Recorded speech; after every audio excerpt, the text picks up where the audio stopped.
Sa entablado naman, bukod sa muling pagrampa ng mga kandidata, suot ang kanilang mga swimsuit at magagarang gown, nagpakitang gilas din sila sa pagsagot sa question and answer portion na isa sa pinakaabangan ng lahat. Kaya naman hindi maitago sa mga supporters ng bawat isang kandidata ang mapahirit sa tuwa sa uhusay nilang magpa-impress sa mga sagutan. Sa gitna nga ng programa ay bumuhos naman ng malakas na ulan pero hindi natinag ang mga kandidata kahit nga nawiwisikan na sila ng ulan. Ika nga blessings ang ulan ng gabing iyon. Sa huli tinanghal na Binibining Kalamba 2011 ang 19 years old na mula sa Kalubang Kalamba na si Jamaica Elise Ambal. Si Faye Magallanes naman ang first runner-up winner ng kauna-unahang Binibining Kalamba 2011. Sa katatapos lang na coronation night ng Binibining Kalamba 2011 na ginanap sa Calamba City Hall na dinaluhan ng iba't ibang mga bisita mula sa TV entertainment industry at kabilang na si Binibining Pilipinas 2008 Miss World, Janina San Miguel at syempre pa ang City Mayor ng Calamba na si Mayor Joaquin Chipeco Jr. at kanyang buting may bahay na si Ginang Nini Chipeco at syempre ang kanyang anak na si Congressman Timmy Chipeco. At present din syempre ang mga city councilors tulad ng mag-asawang Councilor Ruth Mariano Hernandez at asawa nitong si former Vice Governor ng Laguna, Ramil Hernandez.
Lord, thank you. Okay. Thank you.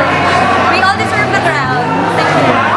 Of course, nagpapasalamat po sa buong may kapal na hindi ko, sa totoo lang, hindi ko talaga in-expect na makuha ko ang corona. Nagpapasalamat po sa lahat po ng sumuporta po sa akin.